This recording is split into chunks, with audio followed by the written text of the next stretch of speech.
ನಮಸ್ಕಾರ ವೀಕ್ಷಕರೇ, ನೀವೆಲ್ಲ ಕರ್ನಾಟಕಕ್ಕೆ ಸ್ವಾಗತ. ನಾನು ವಿಜಯ ಚಂದ್ರಳ್ಳಿ. ಕರ್ನಾಟಕ ಸರ್ಕಾರ ತರಲು ಉದ್ದೇಶಿಸಿರುವಂತಹ ಕರ್ನಾಟಕ ಪಬ್ಲಿಕ್ ಸ್ಕೂಲ್ ಮ್ಯಾಗ್ನೆಟ್ ಶಾಲೆಯ ಯೋಜನೆಯ ವಿರುದ್ಧ ಎಐಡಿಎಸ್ಒ ಮತ್ತು ಸಾರ್ವಜನಿಕ ಶಿಕ್ಷಣ ಉಳಿಸಿ ಸಮಿತಿ ಬೀದಿಗಿಳಿದಿರುವಂಥದ್ದು. ಕಡಿಮೆ ಮಕ್ಕಳಿರುವಂತಹ, ಕಡಿಮೆ ಹಾಜರಾತಿ ಇರುವಂತಹ ಶಾಲೆಗಳನ್ನು ಕೆಪಿಎಸ್ ಮ್ಯಾಗ್ನೆಟ್ ಶಾಲೆ ಯೋಜನೆಗೆ ವಿಲೀನಗೊಳಿಸುವಂತಹ ಈ ಯೋಜನೆಗೆ ಭಾರಿ ವಿರೋಧ ವ್ಯಕ್ತವಾಗಿರುವಂಥದ್ದು. ಈ ಮೂಲಕ ಸರ್ಕಾರಿ ಶಾಲೆಗಳನ್ನು ಮುಚ್ಚುವಂತಹ ಹುನ್ನಾರ ಅನ್ನುವಂಥ ಆರೋಪ ಕೇಳಿರುವಂಥದ್ದು. ಈ ಬಗ್ಗೆ ಬೆಂಗಳೂರಿನ ಫ್ರೀಡಂ ಪಾರ್ಕ್ನಲ್ಲಿ ದೊಡ್ಡ ಮಟ್ಟದ ಪ್ರತಿಭಟನೆ ಹೋರಾಟ ಆರಂಭ ಆಗಿರುವಂಥದ್ದು. ನೋಡ್ತಾ ಇರುವಂಥದ್ದು ಏನು ಶಾಲಾ ಮಕ್ಕಳು, ವಿದ್ಯಾರ್ಥಿಗಳು, ಪೋಷಕರು ಮತ್ತೊಂದು ಏನು ಹೋರಾಟ ಸಂಘಟನೆಗಳು, ವಿದ್ಯಾರ್ಥಿ ಸಂಘಟನೆಗಳು ಕೂಡ ಸಾವಿರಾರು ಸಂಖ್ಯೆಯಲ್ಲಿ ಆಗಮಿಸಿ ತಮ್ಮ ಒಂದು ಪ್ರತಿಭಟನೆಯನ್ನ ವ್ಯಕ್ತಪಡಿಸಿರುವಂತದ್ದು. ಕೆಪಿಎಸ್ ಮ್ಯಾಗ್ನೆಟ್ ಶಾಲೆ ಯೋಜನೆಯ ವಿರುದ್ಧ ದೊಡ್ಡ ಮಟ್ಟದ ಪ್ರತಿಭಟನೆ ವ್ಯಕ್ತವಾಗ್ತಾ ಇರುವಂತದ್ದು. ಸಂಬಂಧಪಟ್ಟಂತೆ ಮಾತಾಡ್ತಾ ಹೋಗೋಣ ಬನ್ನಿ, ಏನ್ ಹೇಳ್ತಾರೆ. ಯಾಕಂದ್ರೆ ಸಾವಿರಾರು ಸಂಖ್ಯೆಯಲ್ಲಿ ಬಂದಿರುವಂತದ್ದು ಪೋಷಕರು, ರಾಜ್ಯದ ನಾನಾ ಜಿಲ್ಲೆಗಳಿಂದ ಬಂದಿರುವಂತದ್ದು. ಮಾತಾಡ್ತಾ ಹೋಗೋಣ. ಸಾರ್ವಜನಿಕ ಶಿಕ್ಷಣ ವ್ಯವಸ್ಥೆ ನಾವು ಬಳ್ಳಾರಿ ಡಿಸ್ಟ್ರಿಕ್ಟ್ ಇಂದ ಬಂದಿರೋದು.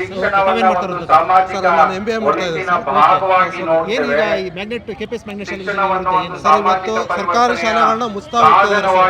ಇವತ್ತು ನಾವು ಬಡವರು ಎಲ್ಲಿಗೆ ಹೋಗ್ಬೇಕು ಸರ್? ನಾವೆಲ್ಲ ಇವತ್ತೆಲ್ಲ ಬಡವರು ಇವತ್ತು ಸರ್ಕಾರಿ ಶಾಲೆಗಳನ್ನ ಉಳಿಸ್ಬೇಕು, ಸರ್ಕಾರಿ ಶಾಲೆಗಳನ್ನ ಮುನ್ನಡೆಸಬೇಕು. ಸರ್ಕಾರ ಯಾಕೆ ಸರ್ಕಾರಿ ಶಾಲೆಗಳನ್ನ ಮುಚ್ತಾ ಹೊಂಟಿದೆ? ಇವತ್ತು ಇದ್ದಂತರು ಪ್ರೈವೇಟ್ ಶಾಲೆಗೆ ಹೋಗ್ತಾರೆ, ಬಡವರು ಸರ್ಕಾರಿ ಶಾಲೆಗೆ ಪ್ರೈವೇಟ್ಗೆ ಹೋಗಕ್ಕಾಗಲ್ಲ ಸರ್. ಹಂಗಾಗಿ ನಾವು ಸರ್ಕಾರಿ ಶಾಲೆಗಳನ್ನ ಉಳಿಸ್ಬೇಕು. ಬೇರೆ ಬೇರೆ ಕಡೆಯಿಂದ ಬಂದಿರುವಂತದ್ದು ಬನ್ನಿ, ಬೇರೆ ಬೇರೆ ಜಿಲ್ಲೆಗಳಿಂದ ಬಂದಿರುವಂತದ್ದು. ಮಾತಾಡ್ತಾ ಹೋಗೋಣ. ತಮ್ಮ ಹೆಸರು ಅಥವಾ ಇಡೀ ಸರ್ಕಾರಿ ಶಾಲೆಗಳನ್ನ ಮುಚ್ಚುವಂತಹ ಒಂದು ಆರೋಪ ಬರ್ತಾ ನಿಮ್ ಡಿಮ್ಯಾಂಡ್ ಏನು? ಇಡೀ ದೇಶ ಒಗ್ಗಟ್ಟಿನಿಂದ ಪ್ರತಿಭಟನೆಯನ್ನ ಮಾಡಿ ಯಾವ ಶಿಕ್ಷಣ ನೀತಿಯನ್ನ ಸಂಪೂರ್ಣವಾಗಿ ವಿರೋಧಿಸಬೇಕು, ಆ ಶಿಕ್ಷಣ ನೀತಿಯನ್ನ ಹಿಂಭಾಗದಿಂದ ಜಾರಿ ಮಾಡ್ತಾ ಇರ್ತಕ್ಕಂಥದ್ದು ಕರ್ನಾಟಕ ಸರ್ಕಾರಕ್ಕೆ ನಿಜಕ್ಕೂ ಕೂಡ ಒಂದು ಅವಮಾನದ ವಿಷಯ ಅಂತ ನಾನು ಹೇಳಲಿಕ್ಕೆ ಇಷ್ಟಪಡ್ತೇನೆ.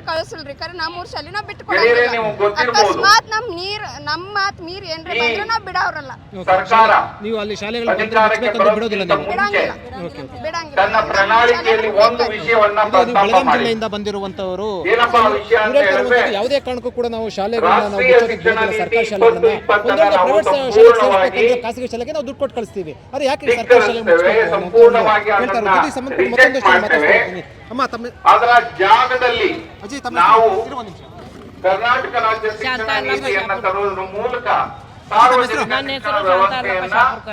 ಬೆಳಗಾವಿ ಜಿಲ್ಲೆ ಹತ್ರ ಹಳ್ಳಿ ಇದೆ, ಹಳ್ಳಿಯಿಂದ ಬಂದಿದೆ. ನಮ್ಮ ಶಾಲೆ ನಮ್ಮ ಮಕ್ಕಳೆಲ್ಲ ಮಕ್ಕಳೆಲ್ಲ ಶಾಲೆಗೆ ಕನ್ನಡ ಶಾಲೆಗೆ ಹೋಗ್ಬೇಕು. ನಮ್ಗೆ ದುಡ್ಡು ಕಟ್ಟಕ್ಕಾಗಲ್ಲ, ದುಡ್ಡು ಕಟ್ಟಕ್ಕಾಗಲ್ಲ. ನಾವು ಕೂಲಿ ಮಾಡ್ತೀವಿ.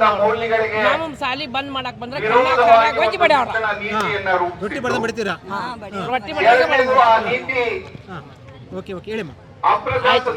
ಒಂದು ವೇಳೆ ನಿಮ್ಗೆ ಮೀರಿ ನೀವು ಕೆಪಿಎಸ್ ಶಾಲೆ ಕಳಿಸಿ ಅಲ್ಲೂ ಕೂಡ ಫ್ರೀ ಇರುತ್ತೆ ಅಂತ ಕೇಳಿದ್ರೆ, ಕೆಪಿಎಸ್ ಶಾಲೆ ಕಳಿಸಿ ನಿಮ್ ಶಾಲೆ ಬಿಟ್ಟು ಅಂತಂದ್ರೆ ಫ್ರೀ ಇರುತ್ತೆ? ಫ್ರೀ ಇದ್ರೂ ಬೇಡ, ನಮ್ಗೆ ಕನ್ನಡ ಶಾಲೆ ಬೇಕು, ಕನ್ನಡ ಶಾಲೆನೇ ಬೇಕು. ನಮ್ದು ಯಾವಾಗಿಂದ ಕನ್ನಡ ಶಾಲೆ ಇದೆಯಲ್ಲ ಅವಾಗಿಂದ ಕನ್ನಡ ಶಾಲೆನೇ ಬೇಕು. ಮೀರಿ ಏನಾದ್ರು ಅವ್ರು ಮುಚ್ಚಿದ್ರೆ, ಶಾಲೆ ಮುಚ್ಚಿದ್ರೆ ನಮ್ದು ಏನೈತೆ ನೋಡೋಣ. ನಮ್ಮ 3 ಮಂದಿ ಎಲ್ಲ ಕೂಡ ಎದ್ದು ನಿಂದಿರ್ತೇವೆ, ಎದ್ದು ನಿಂತು ಏನು ಮಾಡೋದು ಮಾಡ್ತೇವಿ. ಶಾಲೆ ಮುಚ್ಚ ಬಿಡೋದಿಲ್ಲ. ಪ್ರಸ್ತಾವನೆ ಆಗಿತ್ತು. ನಾವು ಶಿಂದೋಳಿ ಶಾಲೆಗಳನ್ನ ನಮ್ಮ ಕನ್ನಡ ಶಾಲೆನ ಮುಚ್ಚಾಕ್ ಶಾಲೆಗಳನ್ನ ನಾವು ಭಾರತದಲ್ಲಿ ಮುಚ್ಚಿ. ನಂದು ಡಿಸ್ಟಿಕ್ ಯಾದಗಿರಿ ಅಂತ. ನಾನು 9ನೇ ತರಗತಿ ಓದ್ತಿದ್ದೆ. ಈಗ ನೆಕ್ಸ್ಟ್ 10th ತರಗತಿ 10ನೇ ತರಗತಿ ಓದ್ತೀನಿ. ಈ ಫ್ರೀಡಂ ಪಾರ್ಕ್ನಲ್ಲಿ ಏಕೆ ಈ ಫಂಕ್ಷನ್ ಆಗಿತ್ತು ಅಂದರೆ ಸರ್ಕಾರಿ ಶಾಲೆ ಉಳಿಬೇಕು. ಈ ಒಂದು ಸರ್ಕಾರ ಹೊಸ ಯೋಜನೆ ತಂದಾದ್ರೆ KPS ಮ್ಯಾಗ್ನೆಟ್ ಅಂತ. KPS ಮ್ಯಾಗ್ನೆಟ್ ಅಂದರೆ ಒಟ್ಟು ಕರ್ನಾಟಕದಲ್ಲಿ 40,000 ಸರ್ಕಾರಿ ಶಾಲೆ ಮುಚ್ಚುತ್ತದೆ. KPS ಮ್ಯಾಗ್ನೆಟ್ ಅಂದರೆ 8,000 ತೆಗಿತದೆ. ಈಗ ಐದು ಗ್ರಾಮಗಳವ್ರಿ. ಒಂದು ಗ್ರಾಮದಲ್ಲಿ ಒಂದೇ ಪಂಚಾಯತಿ ಅದ್ರಿ. ಸುತ್ತ ಒಂದು ಪಂಚಾಯತಿದಲ್ಲಿ ಅದೇ KPS ಮ್ಯಾಗ್ನೆಟ್ ಮಾಡ್ತದ್ರಿ. ಸುತ್ತಮುತ್ತ ಇದ್ದು ಎಲ್ಲ ಸರ್ಕಾರಿ ಶಾಲೆಗಳು ಮುಚ್ಚುತ್ತದೆ. ಆ ಮುಚ್ಚಬಾರ್ದಂತ ನಾವು ಈ ಸರ್ಕಾರಿ ಶಾಲೆ ಹೋರಾಟ ಮಾಡಕತ್ತೀವ್ರಿ. ಇಲ್ಲಿ ಸರ್ಕಾರಿ ಶಾಲೆ ಉಳಿಬೇಕ್ರಿ. ಈ KPS ಶಾಲೆ ನಮಗೆ ಬೇಡ್ರಿ. ಇಷ್ಟು ಹೇಳಿ ನಾನು ಇದು ನಿಮ್ಮ ಶಾಲೆಯಲ್ಲಿ ಎಷ್ಟು ಜನ ಇದ್ದಾರೆ? ನಮ್ಮ ಶಾಲೆಯಲ್ಲಿ ಒಂದು 300 ಜನ ರೀ. KPS ಮ್ಯಾಗ್ನೆಟ್ ಅಲ್ಲಿ ನಿಮ್ಗೆ ಎಜುಕೇಶನ್ ಎಲ್ಲ ಕಡೆ ಒಂದೇ ಕಡೆ ಕೊಡ್ತಾರೆ ಅಂತ ಹೇಳ್ತಾರೆ. ಅದು ಬೇಡವಾ ನಿಮಗೆ? ಅದು ನಮಗೆ ಬ್ಯಾಡ್ರಿ. ಏಕೆಂದ್ರೆ ಅದು ಹೋಗೋದು ಭಾಳ ಜನ ಹಳ್ಳಿಗಳಿಂದ ಬರ್ತಾರೆ. ಅಂದರೆ ಬಸ್ ವ್ಯವಸ್ಥೆ ಅವೆಲ್ಲ ಏನಿರಲ್ರಿ. ಅಂದ್ರೆ ನಮ್ಮ ಶಾಲೆನೂ ದೂರ ಆಗ್ತದ್ರಿ. ಅದ್ರ ಸಲಕ್ಕೆ ಅದು ಬ್ಯಾಡೇ ನಮಗೆ ಸರ್ಕಾರಿ ಶಾಲೆ ಹೇಳ್ಬೇಕ್ರಿ. ಕೋಳೂರು ಸರ್, ಬಳ್ಳಾರಿ ಹತ್ರ ಕೋಳೂರು ಸರ್. ನಾವು ನಮ್ಮ ಸರ್ಕಾರಿ ಶಾಲೆ ಬೇಕು ಸರ್.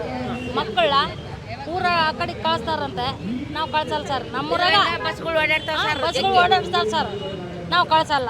ಏನು ಮಾಡಿದ್ರು ನಮ್ಮೂರಲ್ಲೇ ಮಾಡ್ಬೇಕು ಸರ್. ಮುಚ್ಚಕ್ ಬಿಡಕಲ್ಲ ಸರ್. ನಾವು ಮುಚ್ಚಕ್ ಬಿಡಕಲ್ಲ.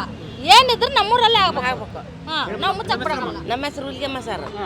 ನಮಗೆ ಶಾಲೆ ನಮ್ಮೂರಲ್ಲೇ ಆಗ್ಬೇಕು ಅಷ್ಟೇ. ಎಲ್ಲಿಂದ ಬಂದಿರಿ ನೀವು? ನಾವು ಬಳ್ಳಾರಿ ಕಡೆಯವರು. ಕೋಳೂರು ಮ್ಯಾಗ್ನೆಟ್ ಶಾಲೆಗೆ ಹೊಸ ಶಾಲೆ ಕಳಿಸ್ತೀವಿ ಬಿಡಲ್ವಾ? ಬಿಡೋದಿಲ್ಲ, ನಮ್ಮೂರಲ್ಲೇ ಆಗ್ಬೇಕು. ಗೌರ್ಮೆಂಟ್ ಶಾಲೆ ನಮಗೆ ಆಗ್ಬೇಕು. ಏನು ಮಾಡಿದ್ರು ನಮ್ಮೂರಲ್ಲೇ ಆಗ್ಬೇಕು ಸರ್. ನಾವು ಅಂತ ಬಿಡಕಲ್ಲ, ಮುಚ್ಚಕ್ ಬಿಡಕಲ್ಲ. ಇಂಗ್ಲೀಷ್ನರ್ ಬರಲ್ಲ, ಯಾರ ಬರಲ್ಲ, ಅಲ್ಲೇ ನಮ್ಮೂರಲ್ಲೇ ಓದಿಸಿ. ನ್ಯಾಯ ಬೇಕು. ಯಾರು ಬರ್ತಾರೆ ಬರಲ್ಲ ಅವರು. ನಮಗೆ ನ್ಯಾಯ ಬೇಕು. ಮುಚ್ಚಲ್ ಬಿಡಲ್ಲ, ಬಿಡಕಲ್ಲ. ಎಲ್ಲಿಂದ ಬಂದಿರಿ ಸರ್ ತಾವು? ನಾವು ತುಮಕೂರು ಕುಚ್ಚಂಗಿಪಾಳ್ಯದಿಂದ ಸರ್ಕಾರಿ ಶಾಲೆಯಿಂದ. ನೀವೇನ್ ಮಾಡ್ತಾ ಇರೋದು? ನಾವು ಮೆಂಬರ್ ಸರ್. ಮೆಂಬರ್ ಅಂದ್ರೆ ಶಾಲಾ ಅಭಿವೃದ್ಧಿ ಸಮಿತಿ ಮೆಂಬರ್. Okay sir. ಈಗ ಇಲ್ಲಿ KPS ಮ್ಯಾಗ್ನೆಟ್ ಶಾಲೆ ಮಾಡ್ತಾ ಇರೋದು ಏನು ಸುದ್ದಿ ಬಗ್ಗೆ? ಬೇಡ ಸರ್ ಮಾಡೋದು. ಯಾಕೆ ಅಂತಂದ್ರೆ ಈಗ ಏನೋ ಮಾಡ್ತಾರೆ, ಹಿಂದಿನ ಕಾಲದಲ್ಲೂ ಓದ್ಕೊಂಡ್ಬಂದಿದ್ದಾರೆ. ಊರ್ಗಳ ಶಾಲೆ ಅಂತ ಮಾಡಿದ್ದಾರೆ. ಆ ಶಾಲೆ ತೆಗೆದ್ಬಿಟ್ಟು ಇವ್ರು ಮ್ಯಾಗ್ನೆಟ್ ಶಾಲೆ ಎಲ್ಲೋ 10 ಕಿಲೋಮೀಟರ್ 15 ಕಿಲೋಮೀಟರ್ 20 ಕಿಲೋಮೀಟರ್ಗೆ ಹಾಕೊಂಡ್ರೆ ಹೋಗೋರು ಯಾರು, ಇದು ಮಾಡೋರು ಯಾರು? ಈಗ ಸೇರ್ಸ್ತಾರೆ ಯಾರು? ಇವ್ರು ಏನಿದ್ರು ಇವ್ರು ಮಾಡ್ತಾ ಇರೋದು ಎಂತ ಅಂದರೆ ಪ್ರೈವೇಟ್ ಸ್ಕೂಲ್ನವ್ರನ್ನ ಒಂದು ದಂಧೆ, ಪ್ರೈವೇಟ್ ಸ್ಕೂಲ್ ದಂಧೆಗೋಸ್ಕರ ಗೌರ್ಮೆಂಟ್ ಈಗಿನ ಸರ್ಕಾರ ಈ ಶಾಲೆಗಳನ್ನ ಮುಚ್ಚಕ್ಕೆ ಒಂದು ಮಾರ್ಪಾಡು ಮಾಡ್ಕೊಂಡಿದ್ರು. ಹೊರಗಡೆ ಅದನ್ನ ಮಾಡಕ್ಕೆ ಎಂದೂ ಬಿಡಲ್ಲ. ನಾವು ಪ್ರಾಣ ಹೋದ್ರೂ ಸರಿನೇ ಸರ್ಕಾರಿ ಶಾಲೆ ಮುಚ್ಚಕ್ಕೆ ಅಂತ ಬಿಡಕ್ಕೆ ಸಾಧ್ಯನೇ ಇಲ್ಲ. ಶಾಮೀಲಾಗಿದ್ದಾರೆ ಅಂತೀರಾ? ಪ್ರೈವೇಟ್ ಶಾಮೀಲಾಗಿದ್ದಾರೆ. ಶಾಮೀಲಾಗಿ ಅವ್ರು ಮಾಡ್ತಾ ಇರೋದು. ಇಲ್ಲ ಮಾಡಕ್ಕೆ ಸಾಧ್ಯನೇ ಇಲ್ಲ. ಕಡಿಮೆ ಮಕ್ಕಳಿದ್ದಾರೆ, ಅದಕ್ಕೋಸ್ಕರ ಎಲ್ಲ ಮರ್ಜ್ ಮಾಡ್ತೀವಿ ಅಂತ ಹೇಳ್ತಾರೆ. ಇಲ್ಲ ಸರ್, ಕಡಿಮೆ ಇಲ್ಲ ಸರ್. ಇವ್ರು ಊರಿಗೊಂದು ಪ್ರೈವೇಟ್ ಶಾಲೆ ಇವ್ರಿಗೆ ಪರ್ಮಿಷನ್ ಕೊಟ್ಟರೆ ಇನ್ನೇನು ಮಾಡ್ತಾರೆ? ಮರ್ಜ್ ಮಾಡ್ತಾರೆ. ಊರಿಗೊಂದು ಪ್ರೈವೇಟ್ ಮತ್ತು ಪ್ರೈವೇಟ್ನವ್ರಿಗೆ ಕೊಡೋದು ಕಮ್ಮಿ ಮಾಡಲಿ. ಅದೇ ಒಂದು ಸವಲತ್ತು ಸರ್ಕಾರಿ ಶಾಲೆಗಳಿಗೆ ಕೊಡಲಿ. ಆವಾಗ ಸರ್ಕಾರಿ ಶಾಲೆ ಉಳಿತದೆ. ಸರ್ಕಾರಿ ಶಾಲೆ ಉಳಿದಲ್ಲಿ ಎತ್ತೋಗ್ತದೆ. ಇವರೆಲ್ಲ ಬಂದ್ಬಿಟ್ಟು ಊರಿಗೊಂದು ಪ್ರೈವೇಟ್ ಶಾಲೆಗಳಿಗೆ ಕೊಟ್ಬಿಟ್ಟು ಯಾರೋ ರಾಜಕಾರಣಿಗಳಿಗೆ ಕೊಟ್ಬಿಟ್ಟು ಅದೇ ಒಂದು ದಂಧೆ ಮಾಡ್ಕೊಂಡು ದುಡ್ಡು ತಲೆ ಮಾಡ್ಕೊಂಡ್ರೆ ಪ್ರೈವೇಟ್ ಸರ್ಕಾರಿ ಶಾಲೆ ಎಲ್ಲಿ ಉಳಿತವೆ? ಉಳಿಯೋ ಸಾಧ್ಯನೇ ಇಲ್ಲ. ಏನು ಖಾಸಗಿ ಶಾಲೆಗಳ ದಂಧೆ ಹಿನ್ನೆಲೆಯಲ್ಲಿ ಅವ್ರ ಜೊತೆ ಶಾಮೀಲಾಗಿ ಈ ರೀತಿ ಸರ್ಕಾರಿ ಶಾಲೆಗಳನ್ನು ಮುಚ್ಚುವಂತಹ ಒಂದು ಹುನ್ನಾರ ಇಡ್ತಾರೆ ಅಂತ ಹೇಳ್ತಾ ಇರುವಂತದ್ದು ಮತ್ತೊಂದು ಜನ ಮಾತಾಡ್ತಾರೆ. ದೊಡ್ಡ ಹುಚ್ಚಯ್ಯ ಅಂತ ಚನ್ನಪಟ್ಟಣದಿಂದ ನಾನು ಬೆಂಗಳೂರಿಗೆ ಬಂದಾಗ ಬೆಂಗಳೂರು ಡಿಸ್ಟ್ರಿಕ್ಟ್ ಆಗಿತ್ತು. ಆ ರೀತಿ ನಾನು ನನ್ನ ಊರಿನ ಶಾಲೆಯಲ್ಲಿ 7ನೇ ಕ್ಲಾಸ್ 5 ಕ್ಲಾಸ್ ಫಸ್ಟ್ ಕ್ಲಾಸ್ ತಗೊಂಡು ಹಾಸ್ಟೆಲ್ನಲ್ಲಿ 10 ವರ್ಷ ಓದಿದೆ. ITIನಲ್ಲಿ 38 ವರ್ಷ ಕೆಲಸ ಮಾಡಿದೆ. ಇವತ್ತು ಈ ಲೆವೆಲಲ್ಲಿ ಇದ್ದೀನಿ ಅಂದರೆ ನಮ್ಮ ಅಂಬೇಡ್ಕರ್ ಕೊಟ್ಟಿರ್ತಕ್ಕಂಥ ವಿದ್ಯೆ, ಎಜುಕೇಷನ್ ಈಸ್ ಕಂಪಲ್ಸರಿ. ಅದು ಎಲ್ಲ ಲೆವೆಲ್ನಲ್ಲೂ ತರಬೇಕು. ಇವರು ರಾಜಕೀಯ ವ್ಯಕ್ತಿಗಳ ಶಾಲೆಗಳು ಮೊದಲು ಮುಚ್ಚಿಸ್ಬೇಕು. ಆವತ್ತು ಉದ್ಧಾರ ಆಗುತ್ತೆ ನಮ್ಮ ದೇಶ. ಪ್ರೈವೇಟ್ ಹಾಸ್ಪಿಟ್ಲು, ಇಂಜಿನಿಯರಿಂಗ್ ಕಾಲೇಜ್ ಯಾವುದಿದೆ ಎಲ್ಲ ರಾಜಕೀಯದವ್ರದ್ದೇ. 199 ರಾಜಕೀಯದವ್ರೆ. ನಾನು ಯಾವ ರಾಜಕೀಯನೂ ಅಲ್ಲ. ನನ್ನ ಸ್ವಂತ ಏನಾಗ್ತಾ ಇದೆ ಗೊತ್ತಾ? ನಮ್ಮೂರ ಪಕ್ಕದಲ್ಲೇ 1000 ಹುಡುಗರು ಓದ್ಬೋದು. ಅಲ್ಲಿ 8,000 ಸಂಬಳ ಕೊಡ್ತಾರೆ. ಹುಡುಗರೆಲ್ಲ ಹೋಗಿ ನಿದ್ರೆ ಮಾಡ್ತಾ ಇದ್ದಾರೆ. 8,000 ಏನು ಪಾಠ ಮಾಡ್ತಾರೆ ಮಿಸ್ಸು? ನಮ್ಮೂರಲ್ಲಿ ನಾನು ಓದೋ ಶಾಲೆಗೆ 150 ಜನ ಇದ್ರು. ಇವಾಗ ಒಂದು 78 ಜನ ಹತ್ರ ಇದ್ದಾರೆ. ಸರ್ಕಾರಕ್ಕೆ ಮತ್ತು ಪ್ರೈವೇಟು ಆನೆ ಕೊನೆ ಹಿಂಗೆ ಉಟ್ಕೊಂಡಿರೋ ಇಂಗ್ಲೀಷ್ ಶಾಲೆಗಳ ಮುಗಿಸಿ ಆವಾಗ ಉದ್ಧಾರ ಆಯಿತು. ಇವಾಗ ನನ್ನ ಮಕ್ಕಳು ಇಂಗ್ಲೀಷ್ ಶಾಲೆ ಮಕ್ಕಳು ಯಾಕೆ ವಿಧಿಲ್ಲ, ಪಾಠಗಳು ಸರಿಯಾಗಿ ಮಾಡ್ತಾ ಇಲ್ಲ. ಪಾಠ ಸರಿ ಮಾಡುವಾಗೆ ಸ್ಟೂಡೆಂಟ್ ಬುದ್ಧಿ ಕಲಿಯುವಂಗೆ ಸರ್ಕಾರಿ ಟೀಚರ್ಗಳ ಅಪಾಯಿಂಟ್ ಮಾಡಿ 50 ಜನ ಇರೋ ಹುಡುಗರಿಗೆ ಒಬ್ಬನೇ ಟೀಚರ್ ಇರ್ತಾನೆ. ಎಷ್ಟು ಪಾಠ ಮಾಡೋಕ್ಕಾಗುತ್ತೆ? ನಮಗೊಂದೊಂದು ಸಬ್ಜೆಕ್ಟ್ಗೆ ಒಬ್ಬೊಬ್ಬ ಟೀಚರ್ ಇದ್ರು, ಪ್ರೈಮರಿಲಿದ್ರು, ಮಿಡಲ್ನಲ್ಲಿದ್ರು, ಹೈಸ್ಕೂಲ್ನಲ್ಲಿ ಹೇಳುವಂಗೆ ಇಲ್ಲ. ಕಡಿಮೆ ಮಕ್ಕಳಿದ್ದಾರೆ, ಅವನು ಮರ್ಜ್ ಮಾಡಿ ನಾವು ಒಳ್ಳೆ ಎಜುಕೇಶನ್ ಕೊಡ್ತೀವಿ. ಅವ್ರು ಏನ್ ಹೇಳಿದ್ರು? ಒಂದೇ ಒಂದು ಶಾಲೆ ಮುಚ್ಚೋದಿಲ್ಲ ಅಂತ ಹೇಳಿದ್ದಾರೆ. ಯಾಕೆ ಹೇಳಿದ್ರು? ರಾಜ್ಯದಲ್ಲಿ ನೀವು ಮ್ಯಾಗ್ನೆಟ್ ಶಾಲೆ ಪ್ರಾರಂಭ ಮಾಡೋದಾದ್ರೆ ಮಾಡ್ಕೋಬೇಕು. ಸಂವಿಧಾನದ ಮೇಲೆ ನಿಮಗೆ ನಂಬಿಕೆ ಇದ್ರೆ ನೀವು ಮಾಡಬೇಕಾದ ಏನಪ್ಪಾ ಅಂತ ಹೇಳಿದ್ರೆ ಶಿಕ್ಷಣ ಹಕ್ಕು ಕಾಯ್ದೆಯನ್ನ ಪರಿಣಾಮಕಾರಿಯಾಗಿ ಜಾರಿಗೊಳಿಸಲಿಕ್ಕೆ ಒಂದು ವಿಶೇಷವಾದಂತಹ ಕಾರ್ಯಯೋಜನೆಯನ್ನು ರೂಪಿಸಬೇಕು. ಅದು ಸೇಫ್ಟಿ. ಆ ಸೇಫ್ಟಿ ವಿಶೇಷವಾದಂತಹ ಕಾರ್ಯಯೋಜನೆ. ರೀತಿಯ ಸರ್ಕಾರಿ ಶಾಲೆಗಳು ಉದಾಹರಣೆ ಹೇಳ್ತೇನೆ. ಮುಚ್ಚಿದಂಗೆ ಶಿಕ್ಷಣ ಹಕ್ಕು ಕಾಯ್ದೆ ಹೇಳುತ್ತೆ ಎಲ್ಲೇ ರಾಷ್ಟ್ರಗೀತೆ ಒಂದು ಶಾಲೆಯಲ್ಲಿ ಸಿಗೋದಿಲ್ಲ. ಒಂದು ಮಗು ಇರಲಿ ನಾವು ಅಥವಾ 59 ಮಕ್ಕಳು ಇರಲಿ, ಇಬ್ಬರು ಶಿಕ್ಷಕರು ಕಡ್ಡಾಯವಾಗಿ ಇರಲೇಬೇಕು. ಅಲ್ಲಿ ಶಿಕ್ಷಕರ ಮಕ್ಕಳ ಅನುಪಾತ ಲೆಕ್ಕ ಹಾಕಬೇಕು. ನಮ್ಮ ಗ್ರಾಮದಲ್ಲಿ ನಮ್ಮ ಶಾಲೆ ಎಷ್ಟೋ ಶಾಲೆಗಳಲ್ಲಿ ಶೂನ್ಯ ಶಿಕ್ಷಕರು, ಅಂದ್ರೆ ಅಲ್ಲಿ ಪರ್ಮನೆಂಟ್ ಟೀಚರ್ಸ್ ಇಲ್ಲ, ಬರೀ ಅತಿಥಿ ಶಿಕ್ಷಕರು. ಏನೀಗ ಕರ್ನಾಟಕ ರಾಜ್ಯದಲ್ಲಿ 67,420 ಶಿಕ್ಷಕರು ಉಚಿತ ಶಾಲೆಗಳಿದ್ದಾವೆ. ತಮ್ಮ ಹೆಸರು? ಮರಿಗೌಡ. ಈಗ KPS ಮ್ಯಾಗ್ನೆಟ್ ಶಾಲೆ ಸರ್ಕಾರಿ ಶಾಲೆ ಮುಚ್ಚುವಂತ ಹಂತಕ್ಕೆ ಬಂದಿದೆ ಅಂತ ಆರೋಪ ಏನು ಬೇಕಾಗಿಲ್ಲ. ಈಗ ನಮ್ಮೂರ ಶಾಲೆ ಅಂತ ಹೆಸರು ಕೊಟ್ಟು ಹಿಂದೆನೆ ನಮ್ಮೂರಲ್ಲೇ ನಮ್ಗೆ ಶಾಲೆ ಇರಬೇಕು, ನಮ್ಮೂರಲ್ಲಿ ನಮ್ಗೆ ಬೇಕಾದಂಥ ಎಲ್ಲ ಸೌಲಭ್ಯಗಳು ಅಂತ ನಾವು ಹೋರಾಟ ಮಾಡ್ತೀವಿ. ನಾವು ಸದಸ್ಯರು ನಾವಿದ್ದಾಗ ಇದ್ದಷ್ಟು ಮಟ್ಟಿಗೆ ಮಾಸ್ಟರ್ಗಳನ್ನ ಓದಿಸಿ ನಮ್ಮ ಶಾಲೆಯಲ್ಲಿ ಓದಂಥ ಪ್ರಾಥಮಿಕ ಶಾಲೆ ಅದೆಲ್ಲ ಕೆಲಸದಲ್ಲಿದ್ದಾರೆ.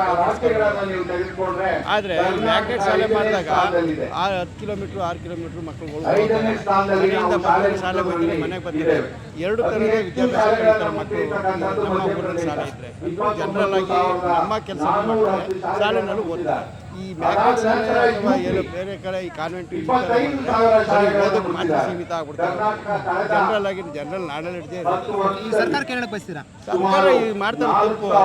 ಅದೇ ಈಗ ಹೇಳ್ತಾವೆ ಎಲ್ಲ ಇದು ಮಾಡ್ತಾ ಇದೀವಲ್ಲ, ಕಾನೂನನ್ನ ಅವರ ಕಾನೂನೇ ಅವ್ರು ಮುರಿತಾ ಇದ್ದಾರೆ. ಹೀಗಾಗಿ ಕಾನೂನು ಅವ್ರಿಗೆ ಮಾಡ್ತಾ ಇರೋದು ಸರ್ಕಾರದ ವಿರುದ್ಧ ನಾವು ಹೋರಾಟ ಮಾಡ್ತೀವಿ.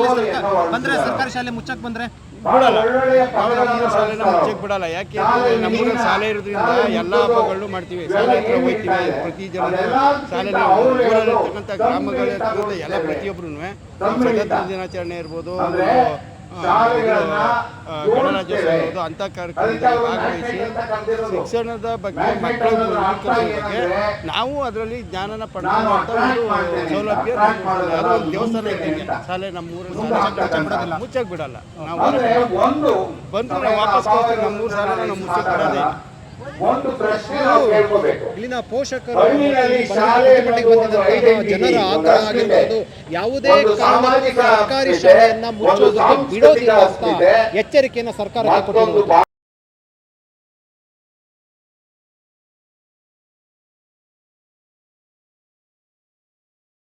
ಹೆಚ್ಚಿನ ಸುದ್ದಿ ಅಪ್ಡೇಟ್ಗೆ ಈಗಲೇ the federal Karnataka YouTube page ಅನ್ನು ಸಬ್ಸ್ಕ್ರೈಬ್ ಮಾಡಿ.